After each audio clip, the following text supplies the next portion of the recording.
The tutorial we're going to talk about today is Chiaroscuro Photography. If you're unaware of what that is, it's basically when there's a bold difference between the lights in a photograph and the darks. So these are just examples that I took to demonstrate this tutorial. Step 1, decide on a subject. So you can choose a model or architecture or objects, but all affects your lighting and how you're going to do it. So this one, it's just a theme with my roommate throughout it. Step 2, look for the lighting. So you're going to want to bring in your own lighting if you're using a model, and you could bring in lighting from anything. You can use a flashlight or studio lighting. It's up to you, and there's reflectors that you can make or buy. There's just a homemade one that I did, and it made a huge difference, so I like that. It was pretty cool. Step 3, keep your ISO low. So the recommended is to keep it at ISO 100. That way you make sure you only get the part that you want lit up to be exposed. Step 4, keep your shutter speed and aperture in mind. So depending on if you want to have no blur, you want a faster shutter speed, or in architecture you might want to have a smaller opening of your aperture so you can have a large depth of field. It just depends on whatever look you're going for. Here's a video demonstration on my setup and a little bit more on my settings. So we'll watch that.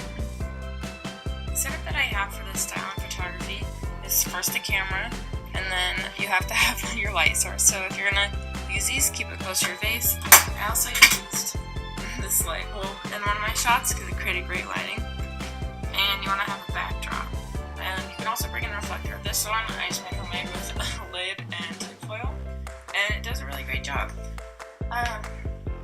Along with that, you gotta have good camera settings, so keep your ISO low, and keep in mind your shutter speed, just depending on how much light is being let in and all that stuff, you need to keep that in mind. Also, along with your aperture, I would keep it lower, but again, it's a style that you want, so if you're doing architecture, I would make it bigger so you can see everything, so a larger number and a smaller opening. And yeah, so I would keep those things in mind. Step 5, composition is key. So how you place your model or how you want your architecture to look or anything, keep in mind rule of thirds and other things. So this one shows a great example of the rule of thirds in chiaroscuro photography. Step 6, think texture. Texture is brought out super bold in this type of lighting. Any type of texture will be shown.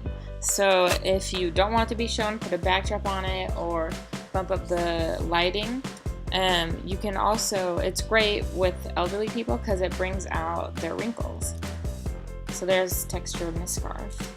Step 7, be creative. The most important thing is just go out of your comfort zone and try something that you haven't tried before, and you can come up with something amazing. After all, you miss 100% of the shots you don't take.